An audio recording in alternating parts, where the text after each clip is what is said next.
Recording. मैंने start कर दिया। चलिए जी, जी। बिस्मिल्लाह। हम कहते हैं रब शरह ली सदरी यस्सिर ली अमरी वाहलुल उक़दतम मिन लिसानी यफ़क़हू क़ौली और किसी फील में और किसी फील में और किसी फील में स्टार्ट करते हैं बिस्मिल्लाह करके इंशाल्लाह। हम we are going to be talking about writing skill today. ठीक है, राइटिंग स्किल के अंदर प्लीज़ बेयर विद मी। यहाँ पे बहुत सारी चीज़ें, अगर आपको कोई चीज़ भी समझ नहीं आती तो आप प्लीज़ मेरे फ्लो को मत तोड़िएगा। जब मैं आपसे कहूँ कि क्वेश्चन पूछें, आप उस वक्त क्वेश्चन ज़रूर पूछिए, और ज़रूर पूछिए। मतलब ऐसा कोई सवाल रह नहीं जाना चाहिए कि जो कि आपके दिल में आया है और आपने पूछा नहीं है। Don't be hesitant. There are a lot of people, a lot of us do not know what we are going to be discussing next. इस तरीके से आमतौर पे हमारे स्कूल और कॉलेज को पढ़ाना ज़रूर चाहिए, लेकिन हम अनफॉर्चुनेटली हमारे टीचर्स को भी अक्सर पता नहीं होता। बेस्ड ऑन माय एक्सपीरियंस, क्योंकि मैं बहुत सारे इंग्लिश लैंग्वेज टीचर्स को ट्रेन करती हूँ, चाहे वो, चूँकि मेरा ताल्लुक लाहौर से है, पाकिस्तान से, तो मेरे पास लाहौर ग्रामर स्कूल के बीकन हाउस के इस तरह के सारे टीचर्स आते रहे हैं। एकेडमिक कोऑर्डिनेशन भी मैंने कई जगहों पे, और मैं ट्रेनर भी रही हूँ लैंग्वेज की और डिफरेंट स्कूल्स के अंदर। तो अपने एक्सपीरियंस को सामने रखते हुए मैं आपको चंद एक चीज़ें बताती जाऊँगी, ताकि उनको जितना डीपली आप स्टडी करेंगे तो ना सिर्फ आपको अच्छा लिखना आ जाएगा, आपको किसी और की लिखी हुई चीज़ों को पढ़कर ज़्यादा समझ भी आना शुरू होगा कि अच्छा, मुझे ना अब किसी और की लिखी हुई चीज़ के अंदर ये और ये और ये चीज़ ढूँढनी है। And when you sit down to write, तो आप भी ये अज़्यूम करके चलेंगे, लिखने बैठेंगे कि अगर मैं किसी की राइटिंग के अंदर ये एलिमेंट्स ढूँढ रही हूँ, तो ऑब्वियसली दूसरा बंदा भी मेरे जो है राइटिंग के अंदर इन एलिमेंट्स को ढूँढेगा। So the lecture is going to be, most of the lecture is going to be in Urdu, क्योंकि मैं चाहती हूँ कि इंग्लिश वाले उर्दू समझ ही जाते हैं, लेकिन बाज़ दफ़ा उर्दू वाले इंग्लिश समझ नहीं पाते। तो ज़्यादातर हमारी गुफ्तगू उर्दू में ही होगी, ताकि जो हमारे पास ऑडियंस के अंदर उर्दू के लिखने या उर्दू पैराग्राफ राइटिंग वाले लोग हैं, उनको भी बात समझ में क्लियरली आती जाए। जो टॉपिक हम आज कवर करेंगे उसमें पहले 2 टॉपिक हैं। कोशिश मैंने करनी है कि हम ज़्यादा ना करें, ताकि आप जितना भी करें उसको अच्छे से एब्ज़ॉर्ब करें। फिर हमने एक ग्रुप भी बनाया है जिसके अंदर आप को टास्क्स मिलेंगे। आपने वो टास्क करके भेजने हैं, वो reinforcement of the same concept होगा। हमने जो कुछ भी सीटी क्लासेस के अंदर स्टडी किया है, जैसे बायसेंस एंड फैलेसीज़ है, उसको भी हम किसी न किसी तौर पे इसके साथ लिंक करके आपको बताएँगे कि ऑथर पर्पस के साथ ये कैसे चीज़ें लिंक्ड होती हैं। ठीक है जी? चलिए जी, बिस्मिल्लाह करते हैं, स्टार्ट करते हैं। पहला हमारा जो आ रहा है, what is writing process. So writing process जो है उसके अंदर प्री राइटिंग होती है, ड्राफ्टिंग होती है, रिवाइजिंग होती है, एडिटिंग और प्रूफ रीडिंग होती है, और फिर पब्लिशिंग होती है। फिर उसके बाद दोबारा से राइटिंग होती है, यानी वो फाइनल ड्राफ्ट बनता है। और ये इसके प्री राइटिंग के बहुत सारी, और इसको हमने बड़ी डिटेल में पढ़ना है, जिसके अंदर चूज़िंग द टॉपिक भी आ जाता है, आइडियाज़ जो आपने डालने हैं वो भी आएगा। कौन-सी टेक्निक्स आपने यूज़ करनी है to collect more and more ideas. और फिर उसके बाद आप एक रफ ड्राफ्ट बनाते हैं। उस रफ ड्राफ्ट को आप मतलब उस रफ ड्राफ्ट को आप जो है ना वो चेक करने के लिए लिखते हैं। जो जो भी चीज़ें आपने आइडियाज़ इकट्ठे किए हैं उनको आप पेन डाउन करते हैं in a form of a paragraph. ठीक है? फिर उसमें आप देखते हैं कि जो मैंने आइडियाज़ प्री राइटिंग में ढूँढे थे, क्या वो सही हैं, काफ़ी हैं, या मुझे और आइडियाज़ एक्सप्लोर करने चाहिए। रफ ड्राफ्ट सिर्फ़ इसीलिए लिखा जाता है। देन वही जो ड्राफ्ट है आपका, उसको आप अपने दोस्तों को भी दिखाते हैं, उसकी किसी एक्सपर्ट से इवैल्यूएशन भी करवाते हैं, और फिर आप रिविज़न करते हैं, यू राइट अनदर ड्राफ्ट। फिर उसके बाद जो है, ये बाज़ दफ़ा ये साइकिल जो है ना 2-3 दफ़ा रिपीट होता है। ठीक है? फिर इम्प्रूवमेंट होती जाती है, आप कुछ चीज़ें ऐड करते हैं, कुछ चीज़ें आपको इर्रेलेवेंट लगनी शुरू हो जाती हैं, आप उनको निकाल देते हैं। फिर इसके जब आप एक एक ड्राफ्ट बना लेते हैं, तो उसके अंदर उसके स्पेलिंग्स चेक करते हैं, उसके ग्रामर यूसेज उसकी, और इसके मैकेनिक्स मैकेनिक्स एक्चुअली लिंग्विस्टिकली इसको कहा जाता है पंक्चुएशन को, यानी full stop, comma, semicolon, colon, इस तरह की जो चीज़ें हैं, वो कहाँ पे लगानी है, कहाँ ये हमने नहीं लगानी। फिर एक फाइनल ड्राफ्ट लिखा जाता है। वो फाइनल ड्राफ्ट होता है, वो एररलेस होता है, मतलब उसमें आपने अपनी मैक्सिमम दे दी होती है। आप कहते हैं कि हाँ, ये this is something that now I need to get published. ठीक है? तो अ, ये भी एक इस तरह का प्रोसेस बताया है कि आपने रिसर्च करके आइडियाज़ इकट्ठे किए, फिर आपने प्री राइटिंग की, उसको फिर एक ड्राफ्ट के अंदर बनाया, कुछ कनेक्शंस आपको दिखे ना आपस में वो कनेक्टेड है। उन कनेक्शंस की आपने रिवीजन की, वो किसी और चीज़ों के साथ भी कनेक्टेड थे। फिर आप एडिटिंग की, प्रूफ रीडिंग की, फिर मैकेनिकली एडिटिंग की, तो आपका जो कोहेरेंट आर्गुमेंट है वो खुल के सामने आ गया। यही वो चीज़ है जो कि सर साहिल भी चाह रहे हैं कि जब भी आप बात कर रहे हों, तो बात कंप्लीट करें और जो है ना उसके अंदर जो भी आप कहना चाहते हैं उसके ऊपर आपकी पूरी ग्रिप हो और जो मकसद है आपका लिखने का वो भी क्लियरली नज़र आ रहा हो रीडर को भी और राइटर को भी। तो राइटिंग स्किल के अंदर जो मेजर हमने टॉपिक्स निकाले हैं जिनके ऊपर हमने बात करनी है वो है purpose of the author which is very important. सबसे पहले तो पर्पस ही सामने रखा जाता है। फिर हर डिफरेंट टेक्स्ट को डिफरेंट तरीके से ऑर्गेनाइज किया जाता है, उसको pattern of organisation of the text कहा जाता है।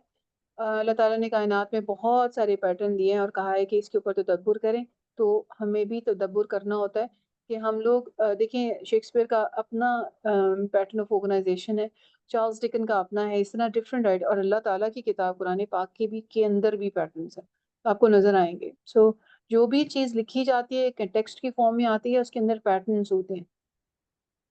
ऑथर का स्टाइल होता है एक अपना लिखने का, उसमें प्राइमरीली जो मेन स्टाइल होते हैं वो फॉर्मल और इनफॉर्मल स्टाइल यूज़ किया जाता है।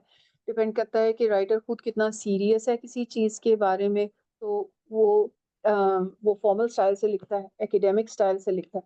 और इनफॉर्मल जिस तरह हमारे आम तौर पे पर्सनल लेटर्स, ईमेल्स वगैरह होते हैं, वो इनफॉर्मल स्टाइल से लिखे जाते हैं। इसको भी खोलेंगे इंशाल्लाह। इसके बाद हमने जाना है पैराग्राफ राइटिंग की तरफ। पैराग्राफ की कुछ अपने कंपोनेंट्स हैं जिनकी डिटेल आपको पता होनी चाहिए, जो कि हम लोग देख रहे होते हैं कि सर साहिब भी जब लोगों को फीडबैक दे रहे होते हैं और वो बेचारे उन्हीं के ऊपर बोल रहे होते हैं कि ये क्यों नहीं लिखा और ये इससे कैसे स्टार्ट कर दिया आपने ये। हमारे हम लोगों के आइडियाज़, थॉट्स बहुत खूबसूरत हैं but we do not know how to put them down in a sequence. ठीक है?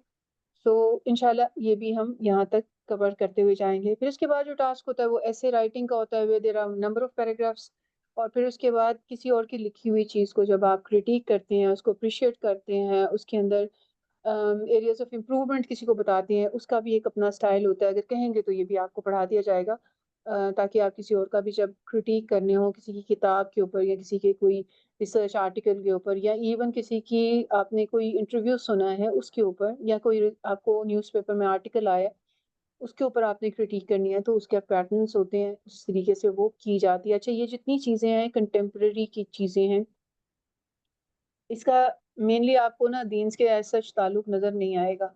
लेकिन अगर आप सिर्फ़ ऑडियंस अपनी मुसलमान रखें तब भी और गैर मुस्लिमों को भी रखें तब भी, दोनों सूरतों के अंदर किसी को कोहेरेंटली मैसेज पहुँचाना बहुत इम्पोर्टेंट होता है। और वो जब तक वो कोहेरेंस फ़ॉलो नहीं की जा रही होती या वो मेथड्स अडॉप्ट नहीं किए जा रहे होते, ना आप किसी मुसलमान तक अपना मैसेज फुली फुली अच्छे तरीके से कम्युनिकेट कर पाएँगे और ना किसी गैर मुस्लिम के साथ। गैर मुस्लिम तो आपका उल्टा मज़ाक उड़ाना शुरू कर देंगे। So let's start. We'll start with the author's purpose. We are just going to cover author purpose today, and I want you to internalize it. By that I mean to say, इसको इतना practice करें, इतना करें, इतना करें कि आपको clearly समझ आ जाए कि ऑथर का पर्पस कितना ज़रूरी है। जब भी आप लिखने के लिए बैठें, तो आपको अपने लिखने का मकसद अपने सामने रखें कि मैं और फिर इसको इसलिए भी ज़रूरी होता है ताकि आपकी डाइग्रेशन ना हो, आप क्या सोच इधर-उधर ना जाए। तो आप एक फ़ोकस्ड राइटिंग कर सकें। Let's start Bismillah. What is the author's purpose? इसको ना पाई की फॉर्म में याद रखा जाता है। Pie is P for persuasion, I is information and E is for entertainment. तो जनरली दुनिया में जितनी चीज़ें लिखी जाती हैं, वो इन 3 में से किसी एक चीज़ की वजह से लिखी जाती हैं। So this is the primary purpose of the author. Whenever anyone sits down to write something, they are either sharing the information, or they are trying to convince people, or they are probably trying to entertain you for an enjoyment. वो लिखेगा। ये जितने भी writers होते हैं, जितनी भी आप देखें परसुएशन के अंदर आप चीज़ें देखते हैं कि जितनी बिजनेस कम्युनिकेशन हो रही होती है वो सब परसुएसिव होती है क्योंकि उसमें अपने क्लाइंट के साथ कम्युनिकेट करते हुए उनको किसी ना किसी चीज़ पॉइंट के ऊपर कन्विंस करने की कोशिश की जा रही होती है।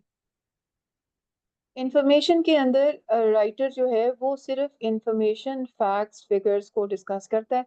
आपके जितना कंटेंट है, बुक्स जो आप स्कूल्स में, कॉलेजेस में पढ़ते आए हुए हैं, और या न्यूज़पेपर है, मैगजीन्स है, इस तरह की जो चीज़ें हैं जिसकी वो ज़्यादा, न्यूज़पेपर का एक्चुअल मकसद न्यूज़ इन्फॉर्म करना, बताना है। So the main purpose is to give you information. ठीक है। एंटरटेनमेंट यानी जितनी भी आप देखें, ये टीवी के एड्स आप देख रहे हैं या अखबार में इश्तिहार देख रहे हैं, या आप क्या इसकी जितनी बिजनेस की जो ये एड्स देख रहे हैं, या फिर आप कह लें कि जितनी पोइट्री है या शॉर्ट स्टोरीज हैं या नॉवेल्स हैं, ये तमाम के तमाम जो हैं ये ड्रामास हैं। जो शेक्सपियर के भी ड्रामा, ये सब के सब जो हैं वो एंटरटेनमेंट पर्पस से ही लिखे जाते हैं। ठीक है। अच्छा। अदर देन पाए, पाए जब मैं कहूँगी तो मेरा मतलब है persuasion, information, entertainment. Other than पाए कुछ और पर्पस भी होते हैं।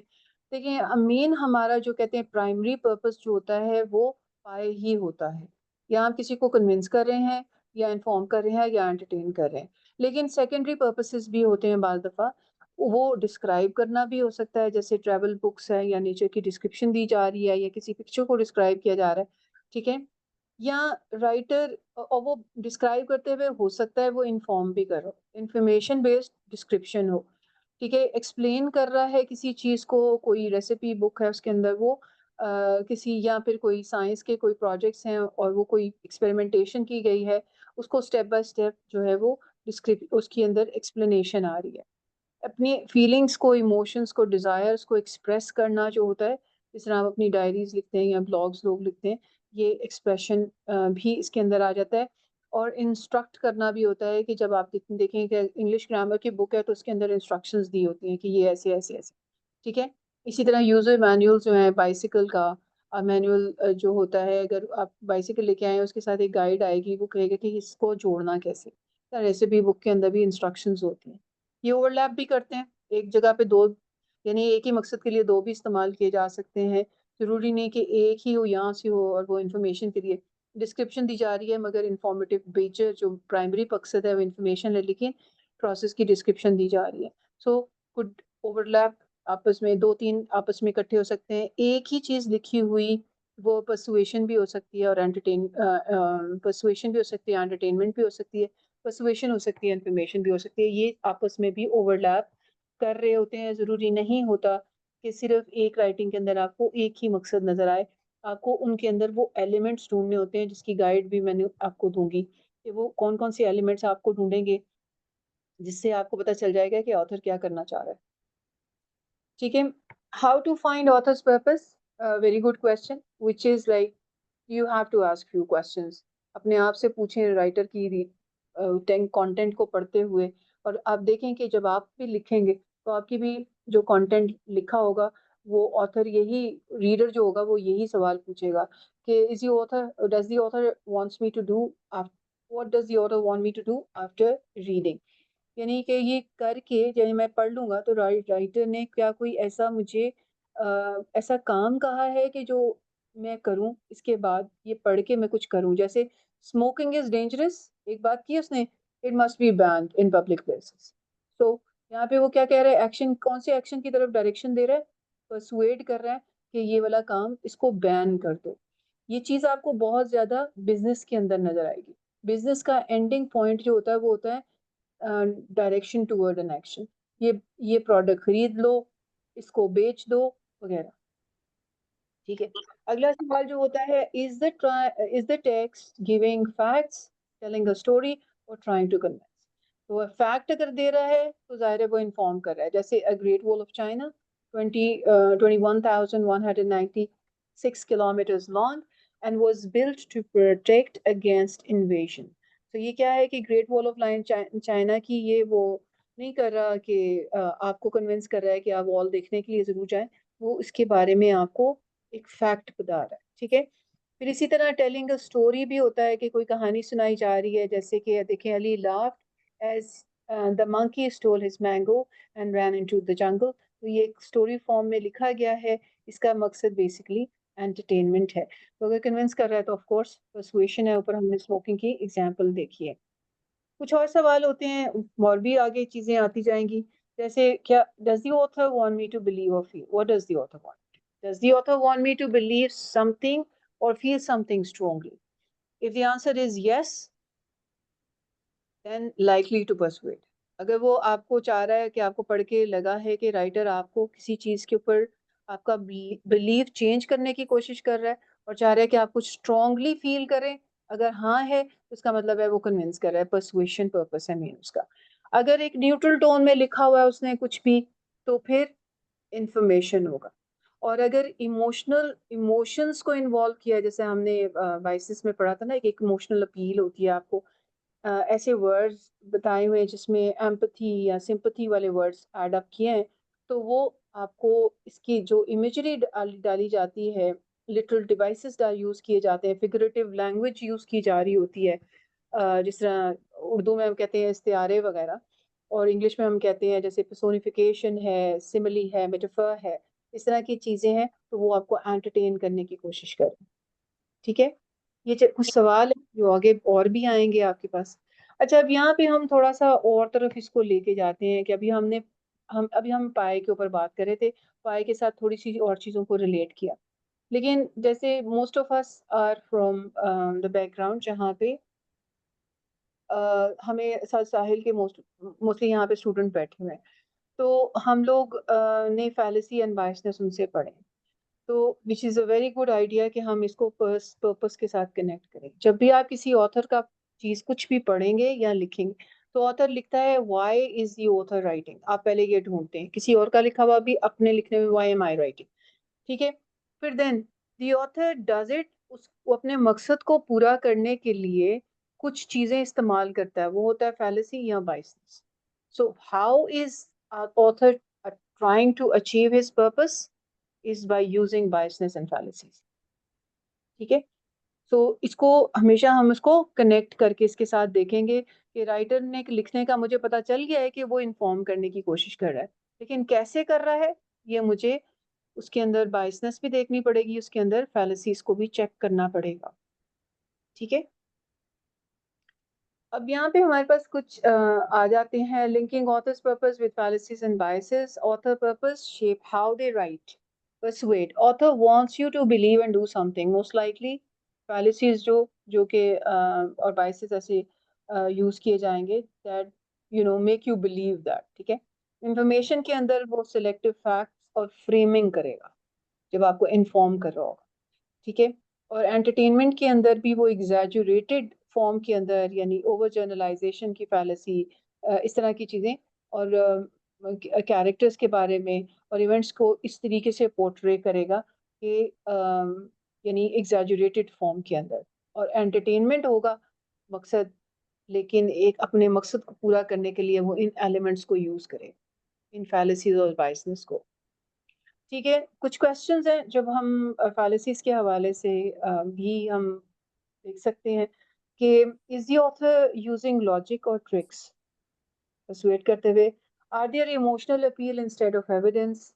और am I seeing fallacies like exaggeration, slippery slope और पर्सनल अटैक? जैसे हमने डोमिनम पढ़ा है, हमने चेरी पिकिंग पढ़ा है, हमने स्टोमैनिंग पढ़ा है। तो हम ये चीज़ें फिर देखते हैं कि अच्छा, राइटर का मकसद तो पर्सुएड करना है, लेकिन अपने मकसद को वो पूरा करने के लिए कौन-सी फैलेसी और बायसनेस यूज़ कर रहा है। अब आप मज़ीद गहराई में उतरते जा रहे हैं। And remember, when you sit down to write something, you've written something down. If you have, आपके पास कोई अपना राइट अप आ चुका है, स्लीप ओवर इट, उसको 2-3 दिन के लिए छोड़ दीजिए, और फिर उसके बाद दोबारा पढ़िए और उसकी एनालिसिस भी इसी तरीके से कीजिए। इन्फॉर्मेशन देते हुए राइटर आप क्या सवाल पूछ सकते हैं? ये मैंने चंद लिखे हैं, आप उससे भी डिटेल कर सकते हैं। Are the facts complete and balanced? Is the author leaving out opposing point of view? And is there biases in words like positive or negative framing की गई? ठीक है? Entertainment में what does the story lie on stereotyping or unfair portrayals? And are some group ideas always shown as good or bad? And could hidden bias shape how I feel about the topic? तो आप अगर ये चंद एक सवाल ही और फैलेसीज़ को, biases को, के इस तमाम नॉलेज को अपने सामने रखते हुए अगर आप लिखते हैं तो आपका जो है ना पर्पस आपके अपने लिए भी क्लियर होगा और आपके रीडर के लिए भी क्लियर होगा।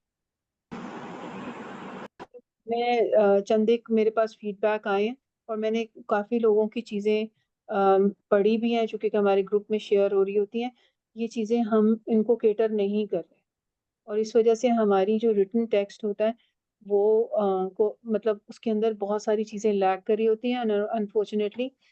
बेशक कि हम बहुत ओपनली ये बात कह रहे होते हैं कि आप पीयर रिव्यू का सर ने कहा हुआ है, लेकिन लोगों को किसी भी राइटर को लिखी हुई बात के ऊपर अगर आप कोई कमेंट ऐसे दें जो कि कंस्ट्रक्टिव हो तो अक्सर जो है ना वो इसको पसंद नहीं करते और पुनः भी मेरे हिसाब से आप आपको खुद सिखाया जा रहा है कि आप अपनी इवैल्यूएशन खुद करें, के बजाय आपको कोई और आके बताए कि ये तुमने गलत किया। ठीक है, so do it yourself. I am telling you all, giving you all the ideas how you can write yourself and how can evaluate your own writing। ठीक है, यहाँ पे देखिए कि पॉलिसीज को किस तरह से कनेक्ट किया गया है। कनेक्शन पर्पस अगर आपका परसुएड है तो राइटर फॉल्स कैजुअल रिलेशनशिप भी बनाता है, हेस्टी जनरलाइजेशन भी इस्तेमाल करता है, डोमिनम भी इस्तेमाल करता है बाद दफा परसुएड करते हुए, और स्लिपरी स्लोप भी होते हैं टू कन्विंस द रीडर। ठीक है, शोज कॉन्फर्मेशन बाइस। कनेक्शन बाद दफा कैसे होते हैं, if you don't vote for this leader the country will collapse. ठीक है, एक फियर की अपील है, डराया जा रहा है। ठीक है ना, आप सर साहिल अक्सर कहते हैं कि दो मकसद सामने रख के लोगों को कन्विंस करने की कोशिश की जाती है, एक है फियर और एक है फैसिनेशन। ठीक है, तो या तो डरा के काम करवा दिया जाता है या उनको इतना खूबसूरत बना के कि आपको ये फायदा होगा, ये फायदा होगा, ये फायदा, बिजनेस में हम ये यूज करते हैं। ठीक है, तो वो इतना फैसिनेट उनके लिए कर दिया जाता है कि वो काम, और फिर वो डायरेक्शन दी जाती है कि ये काम आप करें। अब यहाँ पे वो काम क्या करने की कोशिश करवाया जा रहा है, वोट करें जी। ठीक है, इंफॉर्मेशन देते हुए चेरी पिकिंग की जाती है।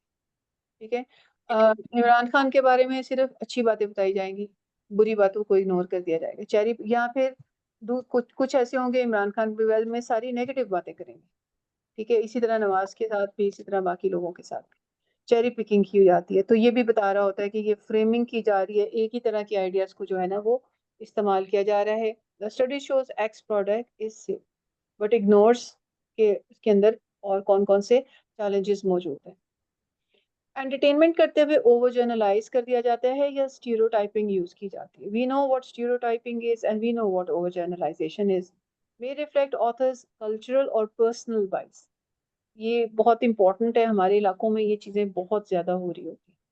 ऑल पॉलिटिशियंस आर ग्रीडी ना, ओवर जनरलाइज कहते हैं। No no no, not all politicians. आप एनेक्डोटल है, अगर आपके पास एक दो एविडेंस आ रही है तो फिर आपने ओवर जनरलाइज कर दिया, सिर्फ एक दो एक्सपीरियंसेस को सामने रखते हो। ठीक है, आप ऐसा नहीं कर सकते। आपको मतलब सर साहिल कहते होते हैं कम से कम आपके पास 200 सैंपल्स होने चाहिए टू ओवर जनरलाइज। इस तरह कहने ऐसी बात करते हैं, वरना आप बाइस्ड।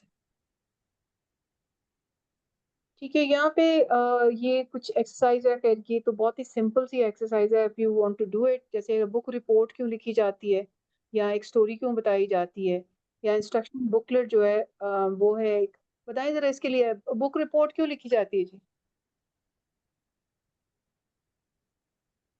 क्या मकसद होता है उसका।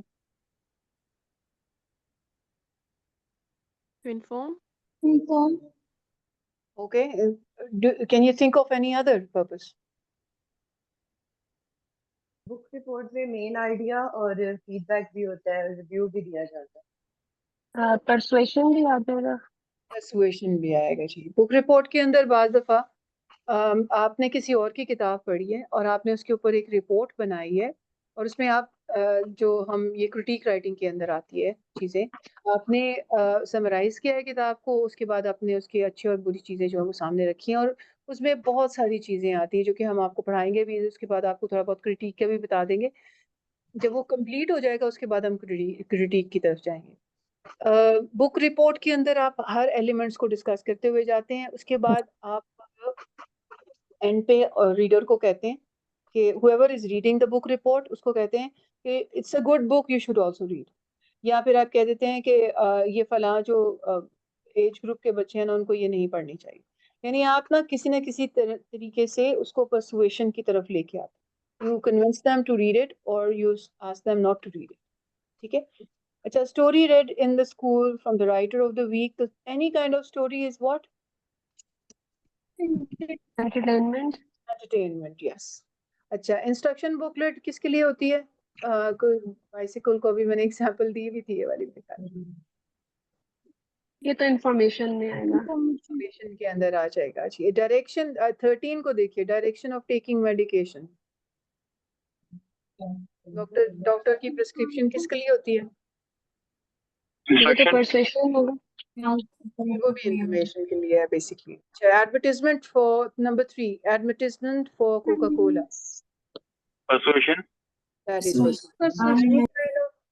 Any kind of ad that you see on the television is basically persuasion. Okay, any story is entertainment. ठीक है, तो बाकी जितनी आपको इंफॉर्मेशन का तो थोड़ा सा आइडिया हो गया है। स्टोरी सिर्फ स्टोरी में इंफॉर्मेशन नहीं होती, स्टोरी सिर्फ के अंदर प्राइमरी पर्पस इंफॉर्मेशन भी हो सकता है और सेकेंडरी एंटरटेनमेंट ही हो। देखिए, मेन स्टोरी जो लिखी जाती है ना, वो एंटरटेनमेंट ही होती है, उसका सेकेंडरी पर्पस इंफॉर्मेशन भी हो सकता है। ठीक है, आप अगर आप में से किसी का इत्तेफाक हुआ हो इनको पढ़ने का, अल्तमश को, जो उर्दू में नॉवल दास्तान ईमान फरोशों की, सलाहुद्दीन अय्यूबी की स्टोरी उन्होंने लिखी हुई और 5 उनके वॉल्यूम्स हैं, या फिर आप नसीम हिजाजी को पढ़ने का इत्तेफाक। यानी ये सिर्फ एंटरटेनमेंट तो नहीं हम कह सकते ना, यानी स्टोरी में तो कोई सबक आमूज बात भी होती है। जी जी, तो यही बात कर रही हूँ कि बेसिकली स्टोरी एंटरटेनमेंट के लिए लिखी जाती है, लेकिन उसका सेकेंडरी पर्पस इंफॉर्मेशन भी हो सकता है। तो हम तो कुरान पाक में जितनी अक्सर किस्से कहानियां सुनते हैं, तो हम उनको ये तो नहीं कह सकते कि वो एंटरटेनमेंट पर्पस है। यानी मैं अगर कुरान मतलब ज्यादा पढ़ने वाली नहीं हूँ, लेकिन कुरान पाक को अगर मैं इस नज़र से देखूं तो वो जैसे हजरत सबसे मेन जो वहां पर है हजरत यूसुफ का, सूरह यूसुफ में जो वाक़या लिखा हुआ है, तो हम उसको सिर्फ ये तो नहीं कह सकते कि अल्लाह ताला ने एंटरटेनमेंट के लिए लिख दिया। देखिए, अल्लाह के कलाम को आप एक इंसान के कलाम से तो ना मौजना करें, अच्छा जी, ये भी सही है। तो ज्यादती हो जाएगी। अल्लाह की किताब को तो नहीं हम कंपेयर कर सकते इंसान के। ठीक है, यानी यानी हम कहानी के अंदाज में भी सबक दे सकते हैं, जैसे हम अब बच्चों के लिए कर सकते हैं। देखिए बच्चे ना बाद दफा ना, आप वैसे उनको कोई लेक्चर दे रहे हो, देखें अब सेल्फ इम्प्रूवमेंट की बहुत सारी किताबें होती हैं, लोग नहीं पढ़ते, लेकिन आप देखें कि ये जो रॉबिन शर्मा की किताब थी, the monk who sold his Ferrari, अच्छा वो लोगों ने बहुत पढ़ी है, हालांकि उसके अंदर भी बेसिकली वो एक कहानी की फॉर्म में लोगों को लेक्चर दे रहा है, अपने दोस्त को लेक्चर दे रहा है, but since it's a story, तो वो the people find it interesting to read. ठीक है, जस्ट टू नेम, ठीक है जी ये Can I ask a question here? जी जी जी अच्छा, लाइक फॉर एग्जांपल मैं कोई फिक्शनल स्टोरी लिख रही हूँ और मेरे जहन में है कि इससे मैं कोई नरेटिव बिल्ड करूँ, लेकिन मैंने स्टोरी का मतलब तरीका इसलिए चूज किया था कि because when it comes up as an entertainment तो लोग उसको जरूर पढ़ेंगे, तो इसमें फिर पर्पस क्या हुआ दोनों में से? देखिए, आप ना मेन पर्पस स्टोरीज का होता है एंटरटेनमेंट ही है, आपने लोग रीडर की अटेंशन ग्रैब करनी है, you want to entertain them, but at the same time there other purposes as well, you can express your emotions. हमने पीछे पढ़ा था ना, यहाँ पे देख रहे थे कि हम इसके अंदर जो मेन पर्पस होते हैं वो यही होते हैं, लेकिन इसके कुछ और पर्पस भी हो सकते हैं।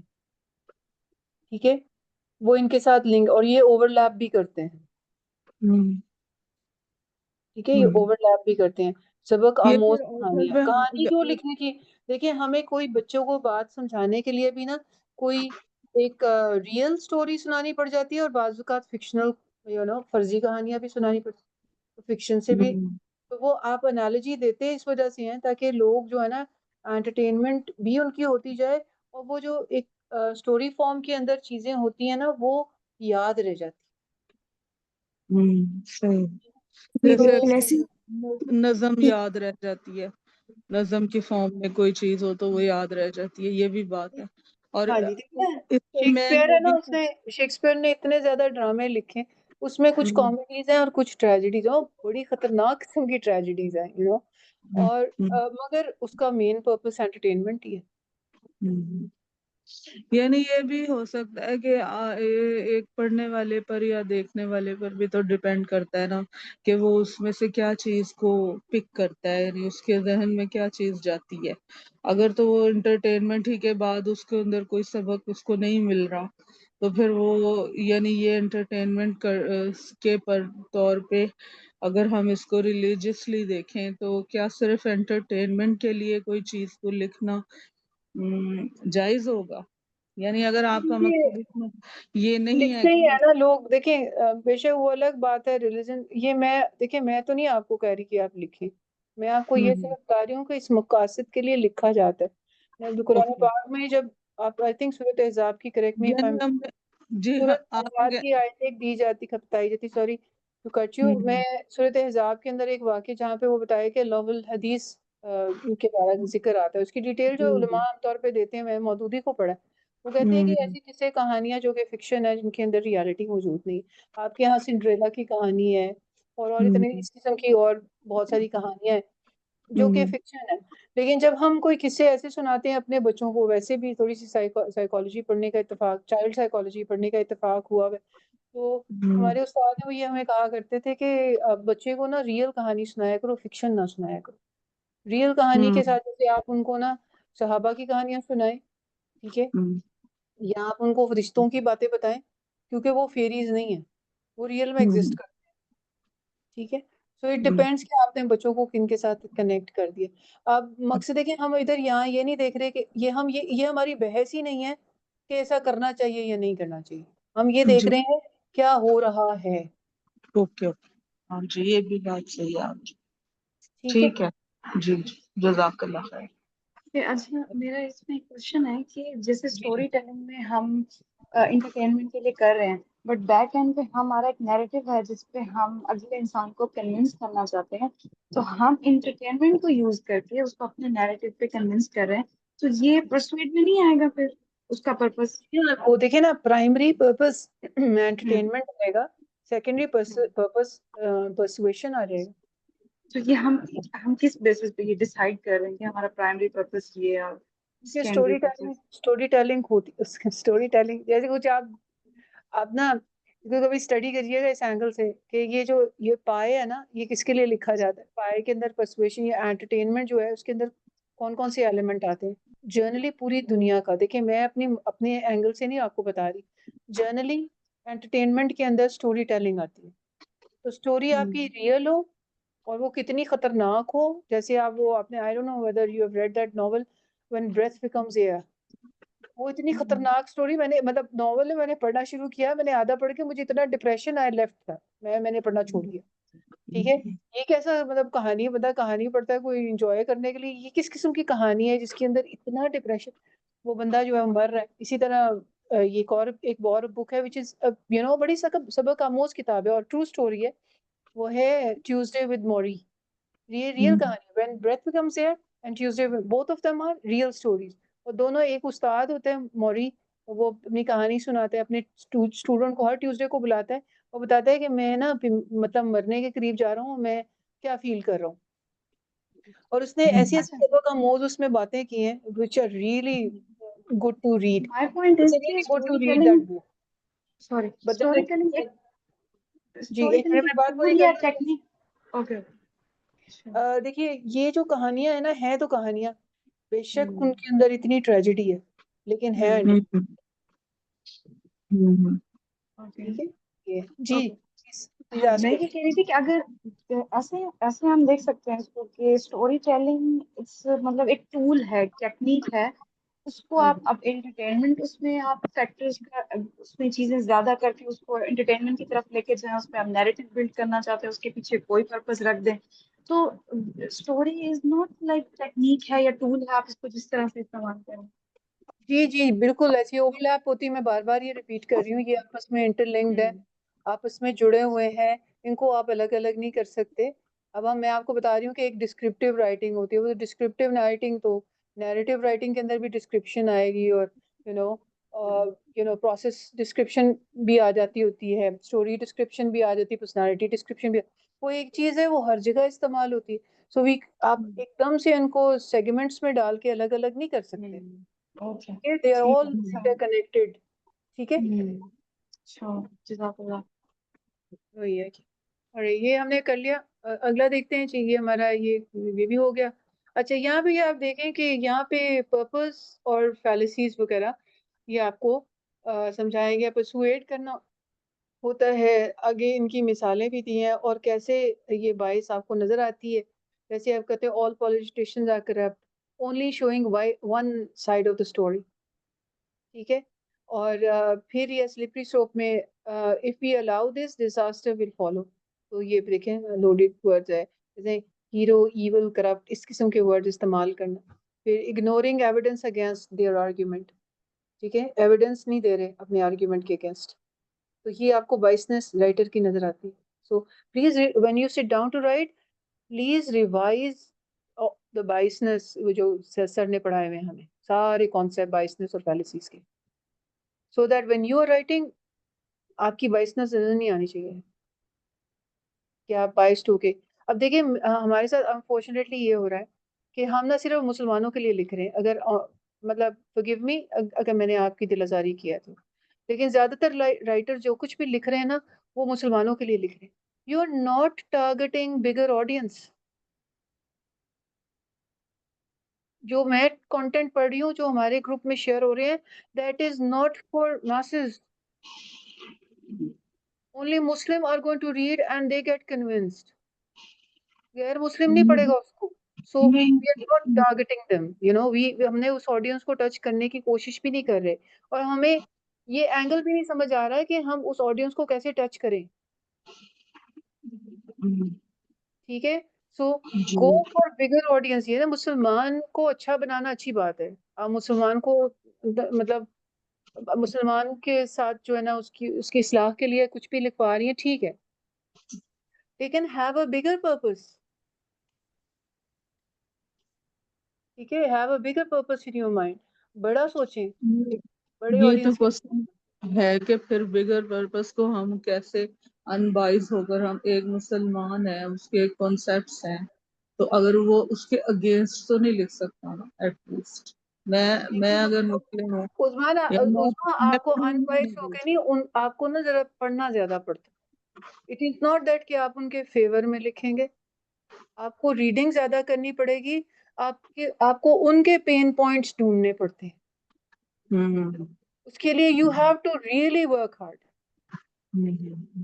ठीक है। और ये जो मुसलमानों के लिए आप सिर्फ लिख रहे हैं ना, तो ठीक है, मैं इस एफर्ट को भी ये नहीं करती कि मैं इसको मल्टीप्लाई बाय 0 कर दूं, but then again you are not targeting bigger audience. सही। ठीक है, आप बिगर ऑडियंस को देखिए। वो सर साहिल की बात आती है, अल्लाह उनको जज़ा दे।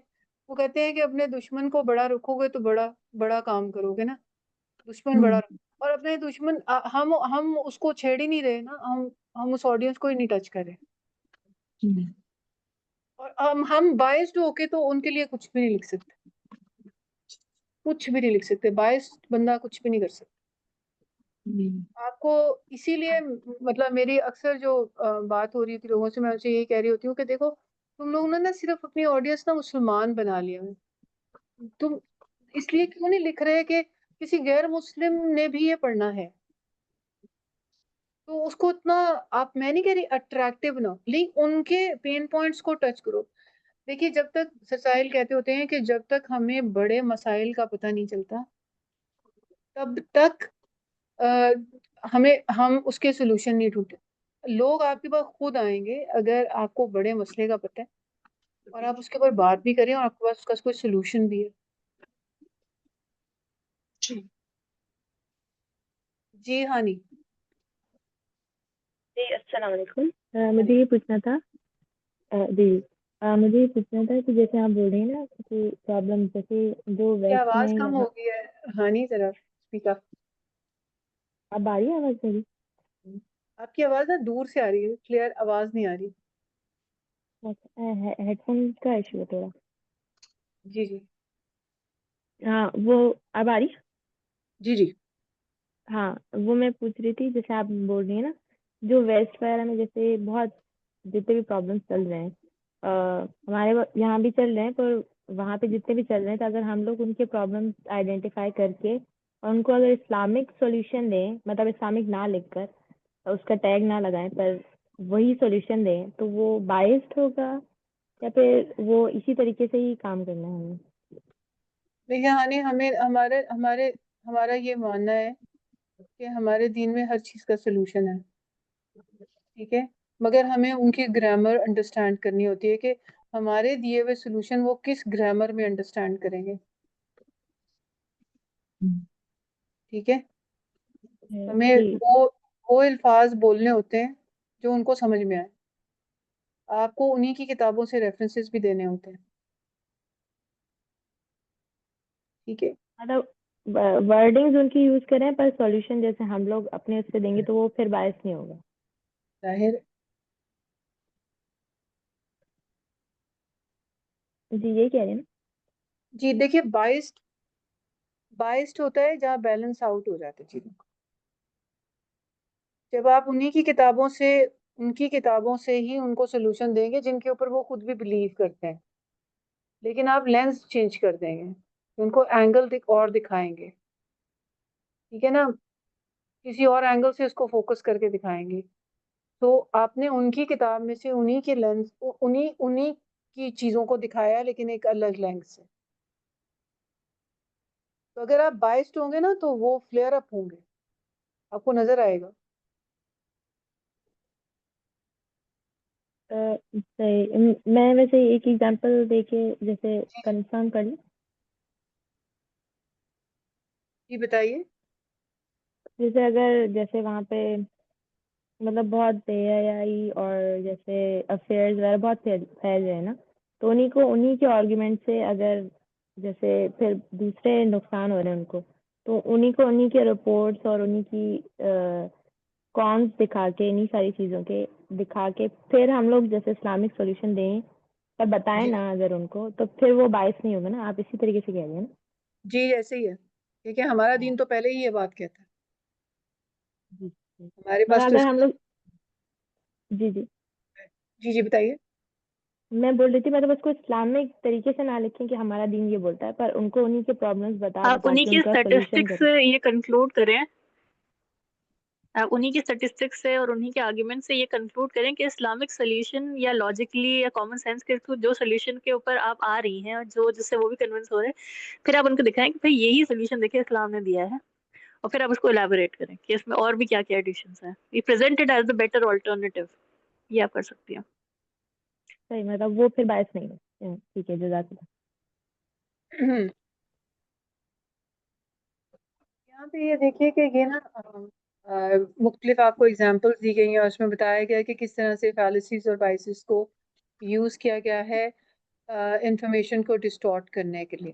ना सिर्फ आपको ये इंटरव्यूज में नजर आती हैं, बल्कि आपको ये रिटन टेक्स्ट में भी ये चीजें नजर आती हैं, ठीक है। तो ये चल रहा है मेरा, ये एक एक्सरसाइज है, आप लोग करें अभी बैठ के। इस एक्सरसाइज को I want you to do it right now.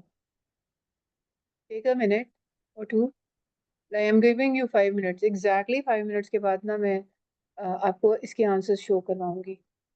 In statements को पढ़िए, टॉपिक साइड के ऊपर लिखे हुए हैं, और आपने बताना है कि इसमें जो प्राइमरी पर्पस जो राइटर का है वो क्या हो सकता है पाई में से, और कौन सी आपके ख्याल में फैलेसी बायसनेस यूज हुई है।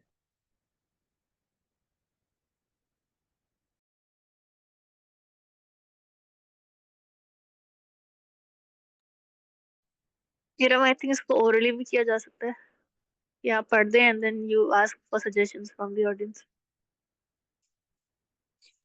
कोर्स यार वो इस तरह से, लेकिन ये कि let them think for a little while, let them you know absorb it. जी जी, कोशिश करें सारे। तो आपने इट्स अ वर्बली गुड देना एक्सरसाइज। है।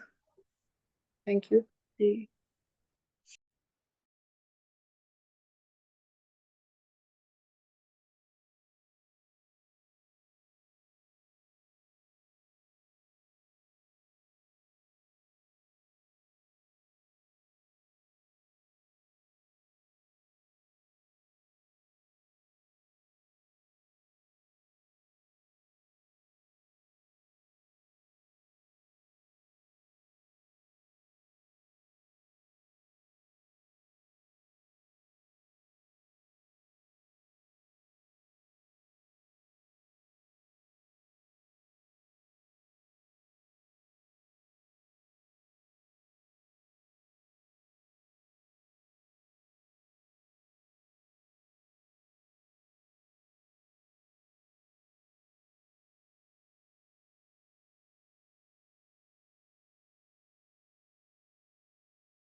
जी कर लिया सबने?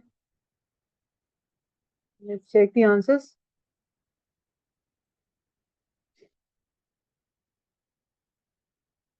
नहीं, काम को चेक करें।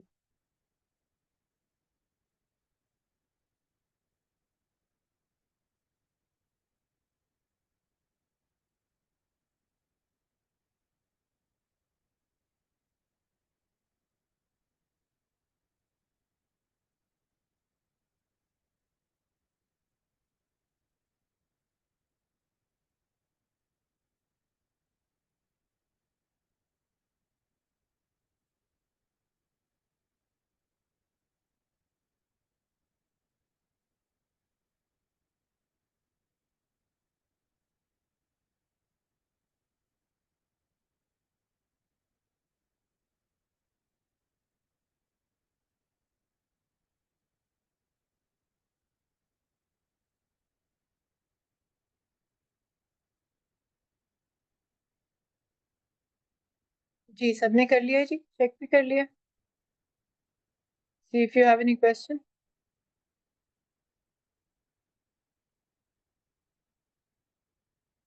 ना चैट जरा चेक कर लीजिएगा, मैं चैट ओपन नहीं करी।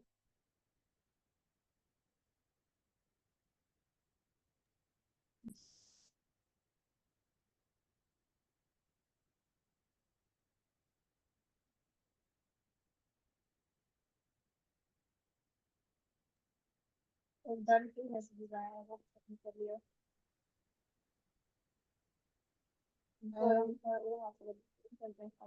आवाज नहीं आ रही। डन का ही मैसेज आया है, बाकी अगर आप इसको एक्सप्लेन करना चाह रही हैं तो कर दें, नहीं तो वी कैन मूव ऑन। क्यों इसमें बायस है, क्यों इसमें फैलेसी है? जी Nobody has any question, we'll move on, okay? For मेरा example एक of सवाल है। जी सॉरी बताइए। रोमाना कह रही जी हैं, फैलेसी एक्सप्लेन करते हैं। यस प्लीज, मेरा भी यही है। सॉरी, मेरा भी यही सवाल है फैलेसी के बारे में। मैंने सवाल जी नहीं सुना। फैलेसीज एक्सप्लेन कर दें, फैलेसीज एक्सप्लेन कर दें कैसे इसमें फैलेसीज हैं, ये सवाल है। फैलेसीज लॉजिकल एरर्स होते हैं ना। बैंडवैगन आपको पता है ना, बैंडवैगन क्या होता है? बैंड में जैसे जो सब कर रहे हैं वो सब हम भी करेंगे। Everyone supports him, so everyone supporting, सब कर रहे हैं तो तुम भी करो। ठीक है। False authority never made a mistake. अब ये एक ऐसी अथॉरिटी अपने, ये ऐसी फैलेसी है कि आप जो है ना, मतलब एक खामखा में किसी को आपने अथॉरिटी दे रखी हुई है, और लॉजिकल कोई सेंस नहीं बन रही, और वो भी बैंडवैगन में है, क्योंकि सब उसको अथॉरिटी समझते हैं तो मुझे भी समझना चाहिए। ठीक है। इस तरह सर्कुलर रीजनिंग जो आपको सेकंड वाले में नजर आ रही है, यानी हिडन कंट्रोल का जो वो बता रहा है, उसके अंदर using conclusion as a proof, अब no other explanation make sense, ऊपर जितना कुछ उसने बोला है वो कहता है कि ये फ्रेमिंग के उसमें भी आता है, कि उसको फ्रेम ऐसे किया जा रहा है कि वो कंक्लूड ऐसे कि और कुछ देखो ही नहीं, बस यही देखो।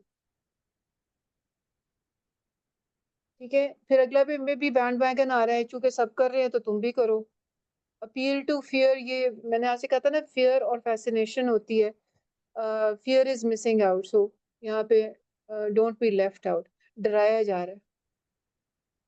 और लॉजिक कोई रीजन नहीं है कोई, मतलब अगर आप इसको पूरा ओपन करें ना, इस आर्ग्यूमेंट को जो पीछे लिखा हुआ है टेक्स्ट फॉर्म में, तो जो मैसेज कम्युनिकेट किया जा रहा है उसके पीछे कोई लॉजिकल रीजनिंग नहीं है। fallacy basically reasoning in error in reasoning आता है, कि आप जो लॉजिक दे के बयान करने की कोशिश कर रहे हो वो इलॉजिकल।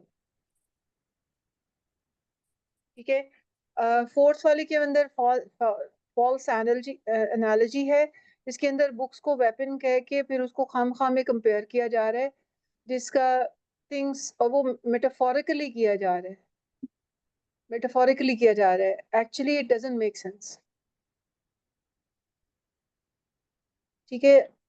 फिर आखिरी वाला जो है जिसमें over generalise, no other hospital can match it, आपको ये बता रहा है कि कोई इसके साथ नहीं, ये ओवर जर्नलाइजेशन फैलेसी आती है।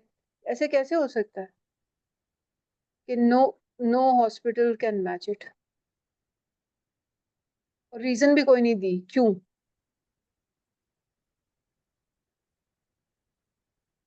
ठीक है, आर वी क्लियर? जितनी आप फैलेसीज देख रहे हैं ना, उसके अंदर आपको रीजनिंग नजर नहीं आएगी, किसी चीज का भी रीजन नहीं दिया गया कि ये क्यों कहा जा रहा है। वो जो दिया भी जा रहा है वो इलॉजिकल है। दो ऐसी चीजों को आपस में कंपेयर किया जा रहा है, हमने एप्पल टू एप्पल कंपेयर करना होता है, वो नहीं हुआ भाई।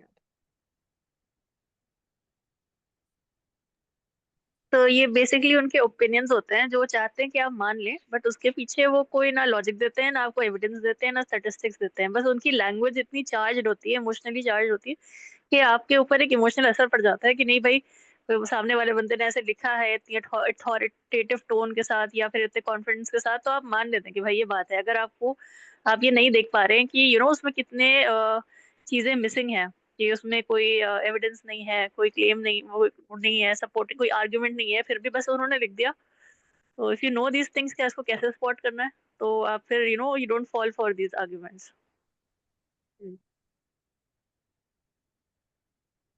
रीजंस नहीं आपको देंगे कभी भी। और वो पता है, खासतौर पे अगर बोलते हुए ये चीजें बोली जाती हैं तो they are so assertive and confident कि उनकी असर्शन जो है ना, वही आपको जो कह देती है अच्छा ये इतने कॉन्फिडेंटली बात कर रहा है तो इसका मतलब है ये सही कर रहा होगा।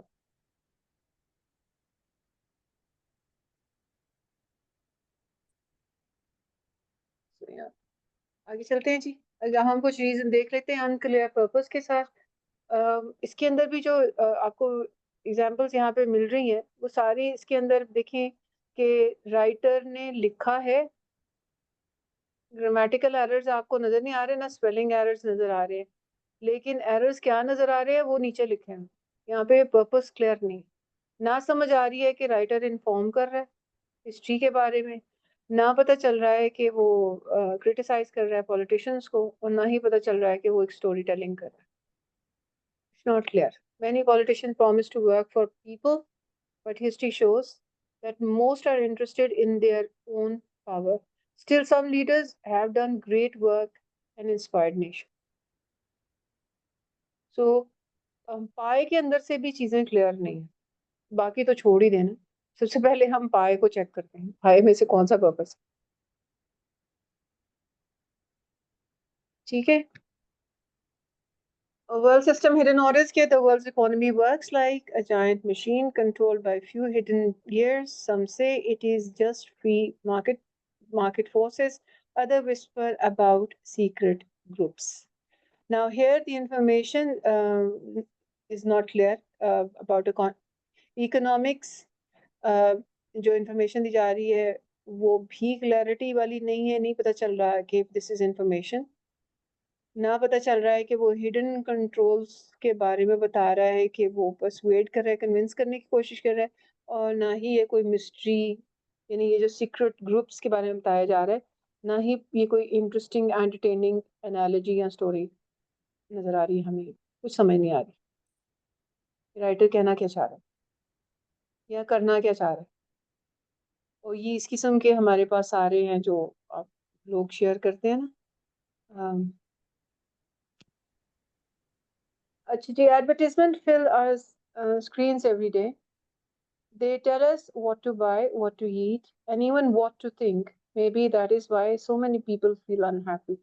Now, एडवर्टीजमेंट के बारे में बात शुरू हुई है, टॉपिक हमारा है, लेकिन ऑथर क्या इन्फॉर्म कर रहा है एड्स के बारे में, या आपको एड्स के बारे में कह रहा है कि रेजिस्ट करें, या अपनी सिर्फ फीलिंग्स को एक्सप्रेस कर रहा है जो कि एंटरटेनमेंट की मद में जाती है।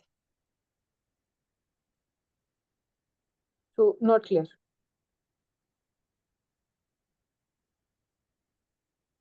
ये अभी बुक्स एंड वेपन्स जो हमने पीछे भी पढ़ा है अभी, उसके अंदर भी है ना, author is informing about books, नहीं पता, और is he persuading to see books as a weapon, नहीं समझ आ रही है अभी, और ना ही पता चल रहा है कि वो बुक्स को एज अ मेटाफर यूज कर रहा है एंटरटेनमेंट पर्पस के लिए। सो ये ओवरऑल ये सारी की सारी इकट्ठी एक ही पेज के ऊपर आ गई है। अच्छा, ये एक और एक्सरसाइज है, इसको भी पढ़ के तो आप इसमें से मेंशन कर सकते हैं। Should we do it Amna? Okay, we are heading towards the end. ये वाली एक्सरसाइज भी कर लें हम। नहीं आप कर सकते हैं, लेकिन उसको आई थिंक आप रीड आउट कर दें तो बेहतर होगा, कि बाकी लोग सारे Okay. थोड़ा स्ट्रगल कर रहे हैं ना। All right. In many countries, politicians make promises during elections that they do not keep after gaining power. Citizens must learn to question leaders and hold them accountable for their words. इसमें देखें कि कौन सा वाला आएगा, अपने पास लिख लीजिए, फिर मैं आपके साथ आंसर भी डिस्कस कर लेती हूँ। The World Bank and IMF are two major organizations that influence how poor countries borrow money. Their policies often affect education, healthcare, and even food prices in those nations. During wartime, posters show the army as posters showed in the army as monsters to scare citizens and create loyalty. These posters were not just art; they were tools of propaganda designed to control how people thought. Imagine a world where countries fight not with bombs but with ideas. Universities, books, social media would become a new battlefield, and winning a war would mean convincing mind instead of destroying cities.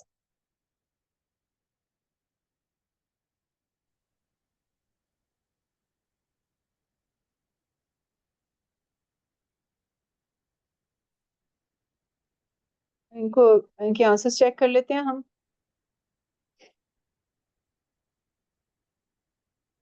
इनकी reasons भी मैं आपको दे देती हूँ।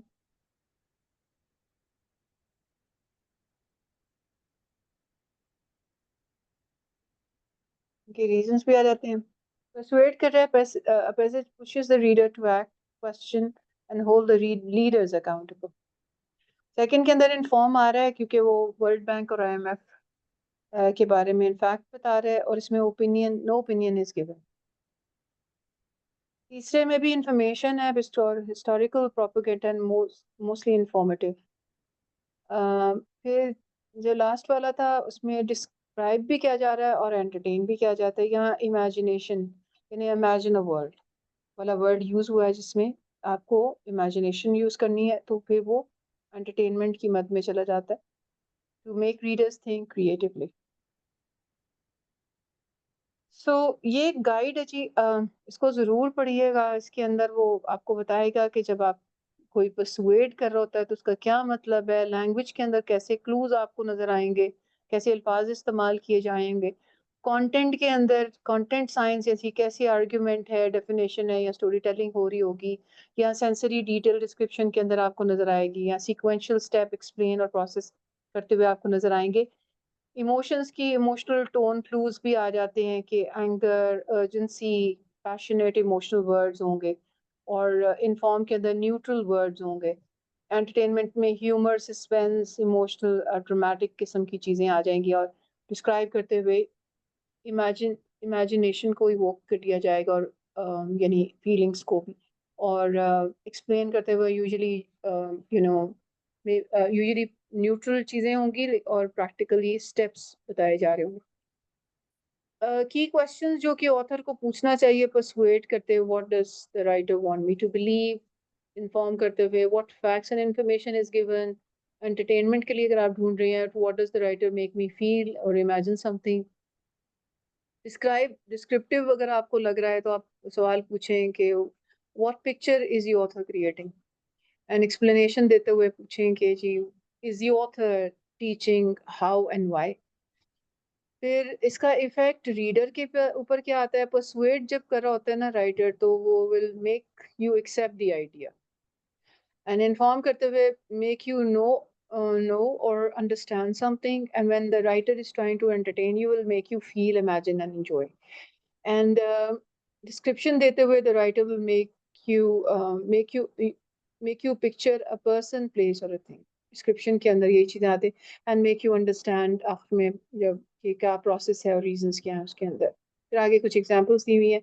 Spot कैसे किया जाता है, जैसे परसुएशन को स्पॉट किया जाता है, look for opinion words and find argument and reason, number 2, and then check for call to action. ये 3 स्टेप्स के अंदर आपको पता चल जाएगा कि ये परसुएशन के लिए है या नहीं। अगर आप इंफॉर्मेशन के लिए ढूंढ रहे हैं, spot the number and dates. और क्योंकि स्टेटिस्टिकल डेटा होता है ना, फैक्ट्स बताए जा रहे होते हैं। लुक फॉर न्यूट्रल टोन, किसी चीज की तरफ पर्सुएशन नहीं की जा रही।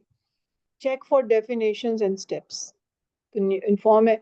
if the writer is trying to entertain you, look for the story element, like characters होंगे, events होंगे, या imagination भी आ जाती है entertainment के अंदर। note sensory language, sensory language होती है languages, a language that will like influence your senses, like आपको taste के, smell के, touch के, इस तरह के words आपको नजर आएंगे। ठीक है।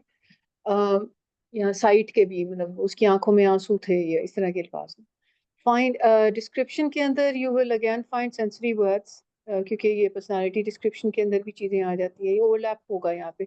See if the passage focuses on appearance and feeling and in explanation and steps, so look for the ordered words like first and second and third, and check for the cause and effect language, ये आपको इसके अंदर नजर आएंगे। ये और भी हैं, एक्सप्रेशन मिक्स भी आ जाता है बाद दफा, दो दो चीजें, समरी और जनरलाइजेशन, ये सारे जो हैं ये इसके ऑथर के पर्पस हो सकते हैं। एक साइड के ऊपर लिखें। और ये here we end. If you have any question, इसके बाद दूसरा टॉपिक शुरू हो जाना है, वो हम अगले लेक्चर में करेंगे। मैं मेरे आखिरी खोलती हूँ ये वाला। So these notes are going to be shared with you, और उसके साथ कुछ exercises भी आपको भेजी जाएंगी। Please practice them and try teaching this to somebody else. And if you still have any questions, आपको अभी नहीं याद आ रहा कुछ भी, तो आप leave a message, a question in the in WhatsApp group, or I'll answer it. और अगर आप लोग भी कोई पैसेजेस पढ़ें जिसमें आपको नहीं समझ आ रहा कि इसमें क्या है, तो आप उस पैसेज को भी शेयर कर सकते हैं, और आपस में you can use that group for practice, कि एक दूसरे को भी पढ़ाएं, उसको मोटिवेट करें, समझें, ताकि उसके ऊपर थोड़ा सा जहन लगता रहे आप लोग को, तभी ये आप इम्बाइब करेंगे इस टॉपिक को। तो मेरा एक क्वेश्चन था। हेलो, मेरी आवाज आ रही है? जी जी, वी कैन हियर यू।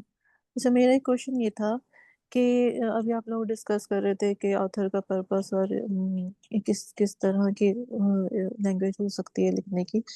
तो जब मैंने लिखना शुरू करा, तो जब मैं लिखती हूँ तो आर्टिकल को मैं बाद में पढ़ती हूँ तो मुझे लगता है कि ये तो कुछ ज्यादा इमोशनल हो गया। लेकिन उस टाइम पे जब मैं लिख रही होती हूँ तो मैं मतलब चैट जीपीटी की हेल्प से ही मैं लिखती हूँ, तो वो मेरे लिए नॉर्मल होता है। तो मतलब मैं ये कहना चाह रही हूँ कि अगर मुझे ये क्राइटेरिया दी जाए कि आपको इस क्राइटेरिया पे लिखना है, इन 4 चीज़ों को फुलफिल करते हुए आपको लिखना है, तो वो मैं अभी नहीं लिख पा रही हूँ। मैं बस वही लिखती हूँ जो मैं लिखना चाह रही हूँ, लेकिन उसका जो मतलब कैसे बताऊँ मैं। ये रुमाना समझ गई। हाँ रुमाना पता है, बस मतलब ये ज्यादातर उनके साथ यही मसला आ रहा है।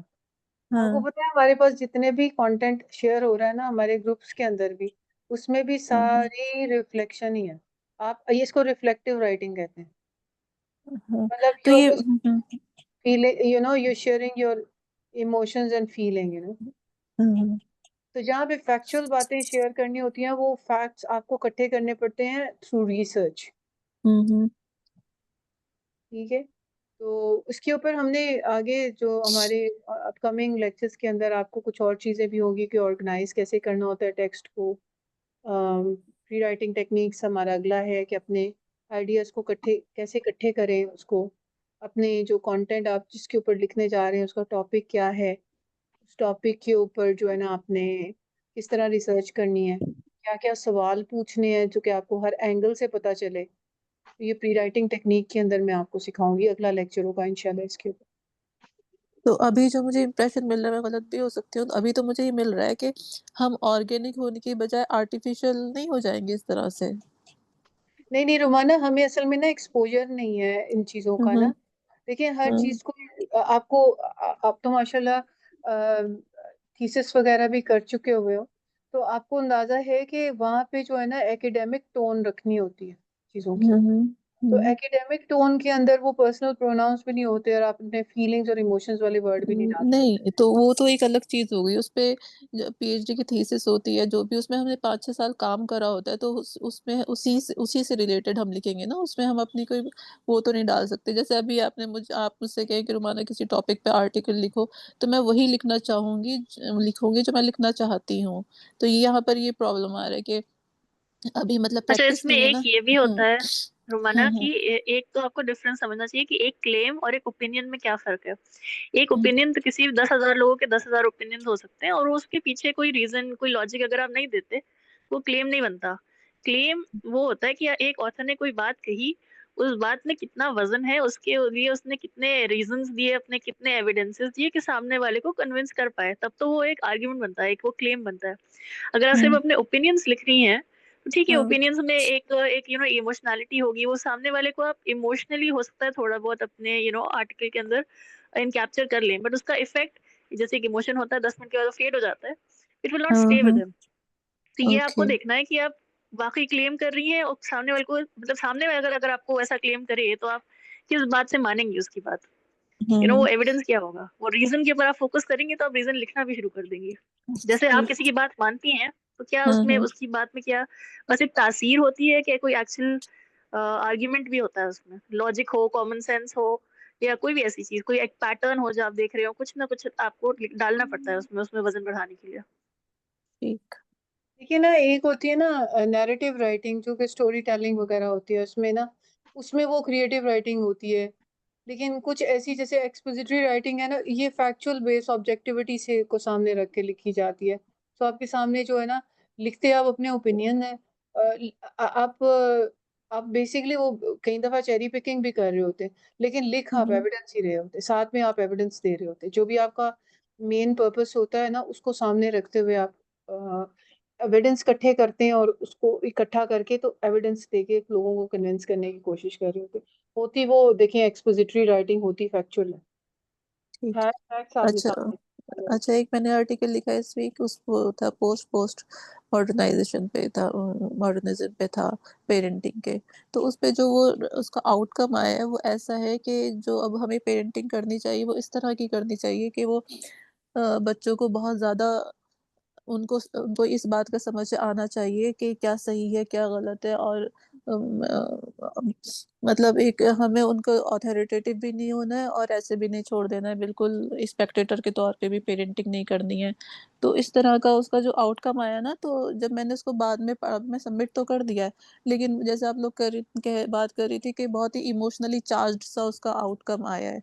लेकिन मेरे लिए तो वो नॉर्मल है, लेकिन रीडर को, जो भी उसको पढ़ेगा, आप पढ़ेंगी तो उसको आपको लगेगा कि ये इमोशनली चार्ज आर्टिकल है। और लेकिन इसका जब हम एक और तरीका ये है रुवाना हम्म कि जो भी आप लिखे ना, आप अपने आप से खुद सवाल पूछें कि ये आपने एक चीज कही, सामने वाले ने अगर आपसे पूछा क्यों, तो आप उसका जवाब हम्म क्या देंगी। वो जवाब आपको पहले से ही सोच के उसमें इनकॉर्पोरेट करना होता है। अगर टोन इमोशनल है that's not the problem, but whatever you are saying उसके अगर सामने वाला पूछ ले अच्छा क्यों, अच्छा कैसे, ये सारे सवाल सामने हम्म वाले पूछ ले, 5-6 सवाल होंगे जब आगे देखेंगे अभी राइटिंग टेक्निक्स में। तो वो हम्म अगर आपने इनकॉर्पोरेट कर दिए, उसके जवाबात आपके आर्टिकल में अगर हैं, तो then can be convincing argument. ये तो आगे भी हम हमारे जब प्री राइटिंग टेक्निक देखेंगे तो उसमें हाँ आपको मिलेगा। I was about to say that. Pre writing में भी आप देखेंगे, ऑथर्स के स्टाइल में भी आप ये चीजें देखेंगे कि ऑथर स्टाइल जो है वो किस तरह से अपना यूज करता है, क्योंकि जो टोन होती है ना, वो ऑथर का अपना एटीट्यूड होता है टुवर्ड्स द टॉपिक। वो खुद हम्म इमोशनल है तो वो इमोशनल वर्ड यानी बेचारा जानबूझ के नहीं चूज करता, लेकिन उससे हो जाते हैं। ठीक है, अगर वो किसी चीज के साथ सिंपथाइज करना चाह रहा है तो उससे ऑटोमेटिकली वो वर्ड चूज वो करेगा। इसीलिए तो हाँ आप देखिए ना कि जब आप लिटरेचर पढ़ते हैं ना, तो आप ना अल्फाजों को डिस्कस करते हैं कि राइटर ने ये लफ्ज क्यों लिखा, what was he hmm thinking. ठीक हम्म है, सो आपकी जो इनर फीलिंग्स होती है ना, आपके चॉइस ऑफ वर्ड में नजर आ जाती है। हम्म ठीक है, लेकिन अगर आपने जैसे कुछ चीजें हैं उनकी रिक्वायरमेंट है that you have to back it up with supporting a big argument. तो वो तो जब भी कोई चीज लिखने बैठे हैं, पहली तो ये है कि उसको जो है ना मतलब कंटेंट सिलेक्शन जब हम कर रहे होते तो तीन चीजें, इवन प्रेजेंटेशन देते हुए तीन चीजें ऐसी लिखें which you want the reader to remember after finish after they finish reading. Hmm 3 वो मेन चीजें जरूर लिख लिया करें कि जो आप चाहती हैं कि वो इसको याद रह जाएं।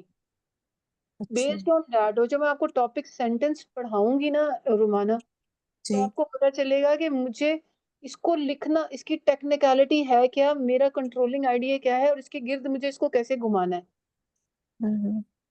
ठीक ठीक है, it's a very technical thing to learn. और इंशाल्लाह हम इसी तरह से छोटी छोटी एक्सरसाइजेस भी आपको इसी तरह लेक्चर्स के अंदर करवाते जाएंगे, ताकि थोड़ा सा आपका क्लैरिटी आती जाए। बट डू प्रैक्टिस, आमना आपके साथ शेयर करेंगे कुछ एक्सरसाइजेस, ठीक है वो आप करें, फिर वो आप वापस भेजें, फिर हम उनको इसके ऊपर फीडबैक होगा। इस तरीके से हम इसको लेके चलेंगे ताकि यू ठीक actually learn. But I would request all of you, अगर आपके छोटे बच्चे हैं घर में, आप उनको ना मतलब इसको मेक इट सिंपल, आप इन एक्सरसाइजेस को सिंपल बना दें। आप, मैंने भी चार्ट से बनवाई हैं, लेकिन ये है कि ज़ाहिर है मैं उनको प्रॉम्प्ट उस किस्म का देती थी, लेकिन ये है कि आप ये किसी ना किसी को पढ़ाएं, मेक ठीक है समवन लर्न इट जी बिफोर इंशाल्लाह दिस वीक एंड्स। इंशाल्लाह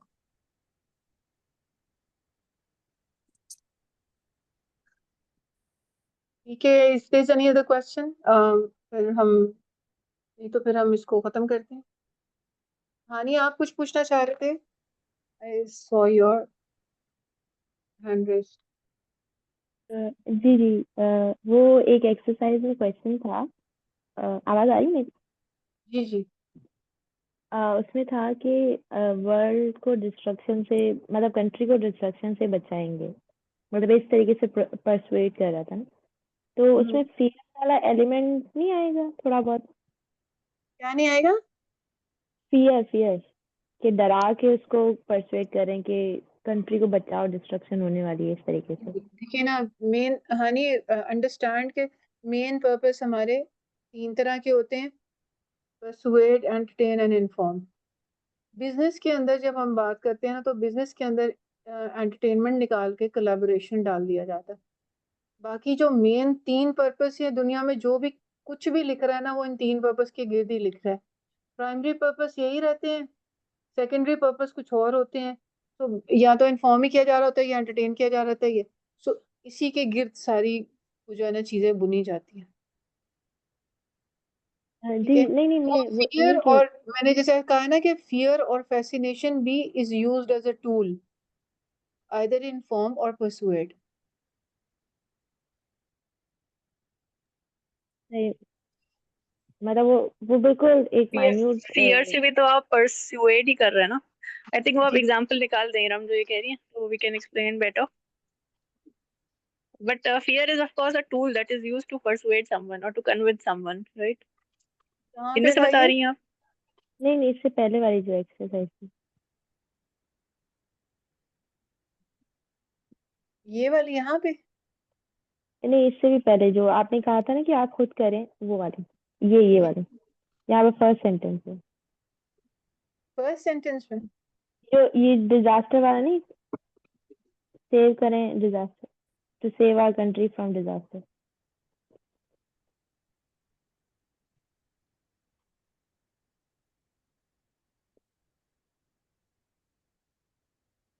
हाँ, तो ये तो यूज होता है अक्सर, इस तरह के ना टर्म्स यूज किए जाते हैं डराने के लिए।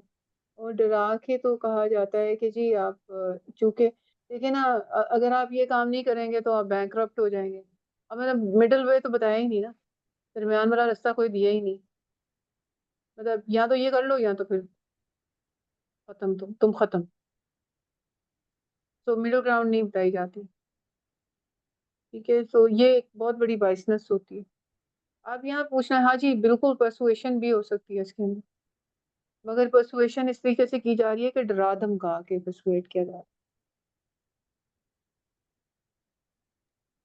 जी जी, समझ है। और जब इसमें आप। लिखा भी हुआ है कि वो परसुएट किया हुआ है ना, उसका पर्पस भी। जी आलियान। अस्सलाम वालेकुम। वालेकुम अच्छा, सलाम। मैं ना कम्युनिटी 21 से हूँ, IMS की। और मैं ना जो टास्क है तो US सेनेटर्स वाला, उसको मैं लीड कर रहा था। तो अलहमदिल्ला हमारे जो कम्युनिटी है ना, उसमें से करीब 800 पेजेस का डॉक्यूमेंट हमने ना बना के दिया DF को। उसमें I wrote 1-2 paragraphs, I wrote 30-40 pages actually, but उसमें से 1-2 पैराग्राफ पर इधर शेयर किए हैं। तो can you analyze these and tell me how can जी जी, अगर आप चाहते हैं कि हम उसके एनालिसिस कर दें तो हम कर देंगे, कोई मसला नहीं। अभी मैंने ना ये चैट में एक या दो पैराग्राफ ना मैंने शेयर किए हैं, तो अभी इस सब जो आपने एनालाइज कर सकते हैं मेरा पर्पस क्या था, इसमें फैलेसी क्या है, इसमें बायस क्या है, क्योंकि ऑब्वियसली होगी क्योंकि आई don't know all of these things fallacy and biasness, आप तो आई हैव आया टू ना, लर्न आप दीज एंड इसको हम एज अ प्रैक्टिस एक्सरसाइज कर लेते हैं, इसको आप हमारे व्हाट्सएप ग्रुप पे डालें और बाकी सब भी देंगे और हम भी आपको उसको फीडबैक देंगे ताकि सबकी लर्निंग हो ना इसके साथ गुड में। Idea, good idea. चलो ठीक हो गया। अच्छा बात है, आप ना ये बल्कि एज एन एक्टिविटी भी हम करवा लेते हैं ना बाकी से भी, कि वो भी। और प्लीज क्लियर इंस्ट्रक्शन दीजिएगा, what exactly do you want, you just want us to, क्योंकि we have covered so far, we have just covered the purpose, तो अभी आपको लोग इसका पर्पस बताएंगे, इससे ज्यादा कुछ नहीं बताएंगे, और पर्पस फैलेसी बताएंगे। फैलेसी एंड बायस, हाँ बस यही पर्पस, तीन बायस बात। And fallacy. जी जी। तो असल में फैलेसी एंड बायस यूज ही पर्पस को अकम्प्लिश करने के लिए की जाती है। ठीक है।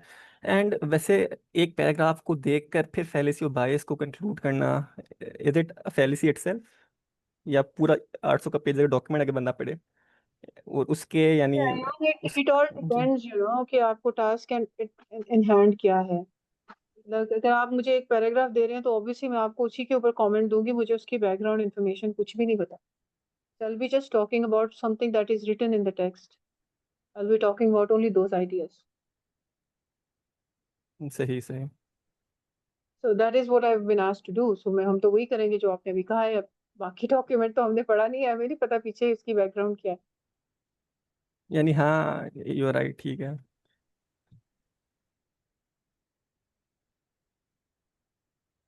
फिर will it be a good experiment to take feedback from just two paragraphs? Yes absolutely, peer review भी तो हमें करना सीखना है ना। ये जो चीजें हम सीख रहे हैं ये हम दूसरों की राइटिंग में कैसे स्पॉट कर सकते हैं और खुद अपनी राइटिंग में कैसे स्पॉट कर सकते हैं, इसके लिए we will share exercises also and this can be one of them. आप इसको शेयर करें, लेट्स सी ओके के लोग स्पॉट कर पाते हैं कि नहीं। It actually, to begin with, we have to do the same. We have to read somebody else's text and identify the fallacy biases used in that and the major purpose of the author. And then later on, when when you are well versed with it, then you can, when you sit down to write yourself, you will automatically not do the same mistakes.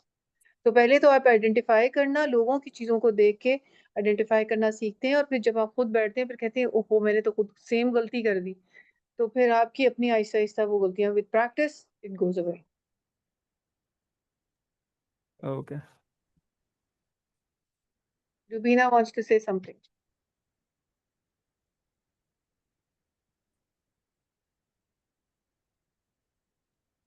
Rubina, आपकी रूबीना, आवाज आपकी आवाज नहीं आ रही, आपका mic on है। नहीं, मैं कुछ नहीं, मैं ऐसे शायद। Okay, anybody else, any questions? आप लोगों को आज के सेशन में क्या चीजें नहीं समझ आई वो भी बताइएगा, सो दैट फीडबैक हमारे पास आता जाए। We can find better ways of explaining things. मैं सिर्फ एक बात कहना चाहती हूँ, मैं ना बिल्कुल, मेरे लिए ये सब कुछ नया है, यानी मैं बिगिनर हूँ, तो मैंने कभी लिखा नहीं है सिवाय इसके कि अपनी जो मेरा एक, मैंने बैचलर्स किया हुआ सिंपल, बहुत अरसा पहले किया था मैंने, तो उसमें मैंने ज्यादा से ज्यादा ऐसे वगैरह लिखे हुए हैं, जो यानी जो टॉपिक दिया जाता था उस पे ऐसे ऐसे लिख देती थी मैं, या आउटलाइन, जैसे आपको पता है कि वो आउटलाइन दी जाती थी पहले, ये तकरीबन 90s की बात कर रही हूँ मैं, तो उसमें जब उस तरह मैंने लिखा हुआ है, तो मैं अगर मैं लिखूं कुछ, यानी उसमें मेरी थॉट हो, तो मैं खुद उसको कैसे यानी चेक कर सकती हूँ कि ये जाहिर है मेरी थॉट्स होंगी वो, तो उनको मैं तो सही समझती होंगी तो मैं लिखूंगी ना, यानी थॉट्स तो होती हैं, और लिखने के लिए यही चाहिए ना, असल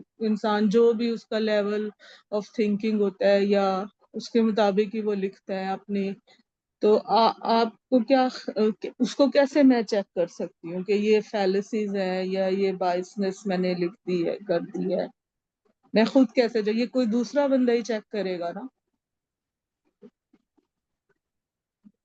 Amna, do you want to answer or should I answer?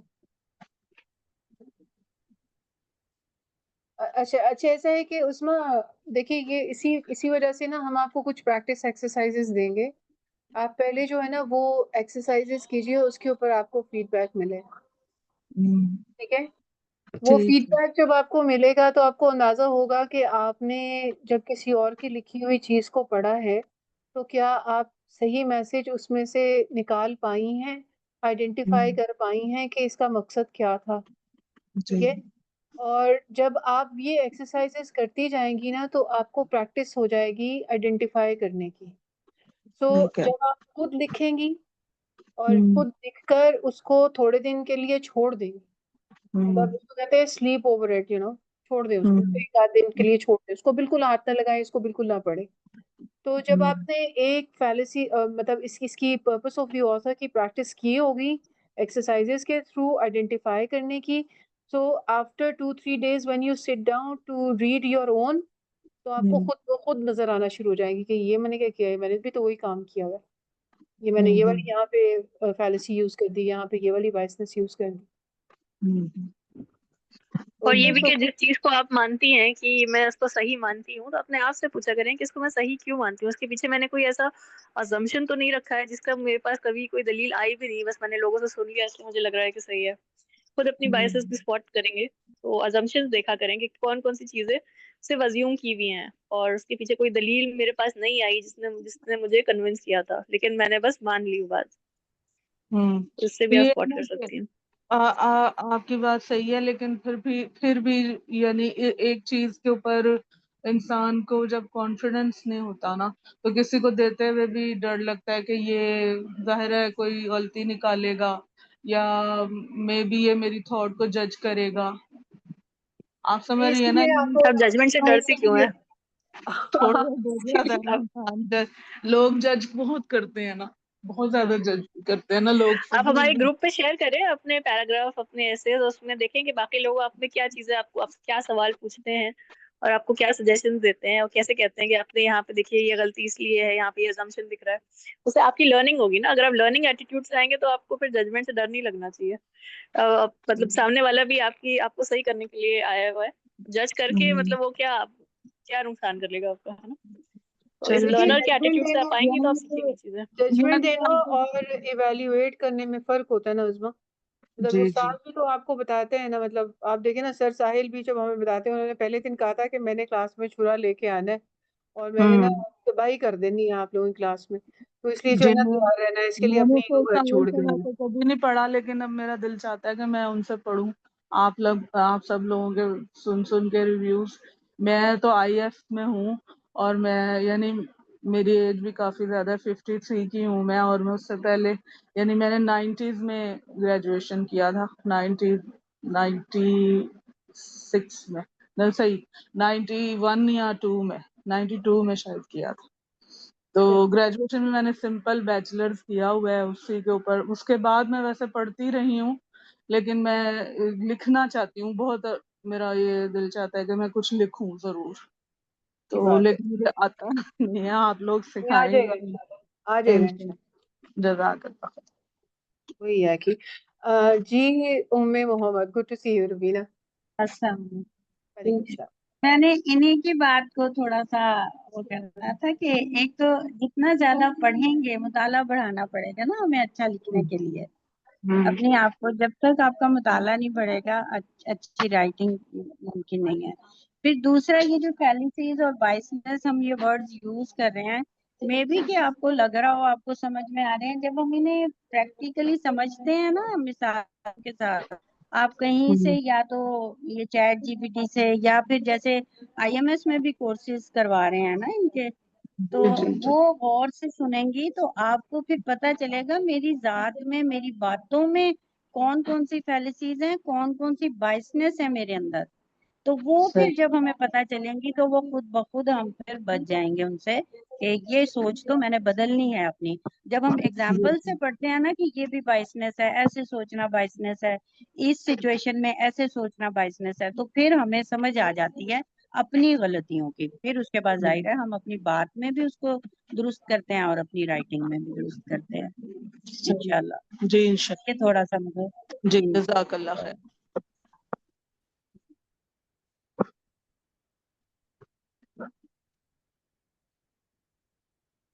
जी कोई और क्वेश्चन हो तो पूछिए। किसी और का कोई सवाल?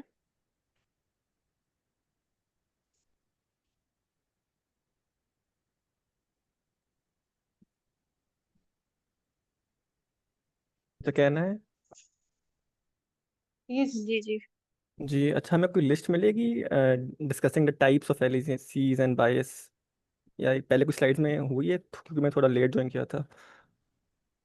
ये एक्चुअली हम लोग सीटी के पढ़ाए नहीं है, स्टूडेंट्स बट अगर आप चाहेंगे तो वी कैन शेयर, है हमारे पास, आपको अगर want to go through it क्योंकि हम देख सकते हैं। If we know about these तो फिर हम एनालाइज जब करेंगे वी कैन आइडेंटिफाई, ठीक है ये वो वाली फैलेसी है, इस तरह करके इट विल क्या कहते हैं, एक्सपैंड द हॉरिजन ना। अलियान, अगर आपने जी ये जी पढ़ी पहले होगी ना तो by after reading you will not be able to, probably you will be needing a teacher. तो मेरे ख्याल में आमना बहुत अच्छा करवाती भी, आईएमएफ में भी उन्होंने करवाया है। तो maybe we can arrange a class Amna की, एक फैलेसी और जी बायस हम की बायस स्टडी एंड करने वाले। फैलेसीज की करा सकते हैं। ठीक है। ये आगे ठीक इमीडिएटली है। आपको कुछ करना है तो जैसे रुबीना ने बताया कि आईएमएस की जो गूगल की आपकी चैनल है उसमें काफी पुराने स्टूडेंट्स ने बायसेस और फैलेसीज के ऊपर काफी लेक्चर्स दिए हुए हैं, वहां से आप शुरुआत कर सकते हैं। बाकी हमें जब मौका मिलेगा we can do a separate session on biases and fallacies also इंशाल्लाह। ओके आमना वो इंशाल्लाह। लेक्चर कहाँ से मिल सकते हैं? और मैं ढूंढती हूँ, अगर मिलता है तो मैं ग्रुप पे ही शेयर कर दूंगी, आप लोग सारे ग्रुप पे ठीक होंगे इंशाल्लाह, तो विल शेयर इट जी देयर। अच्छा जी मैम।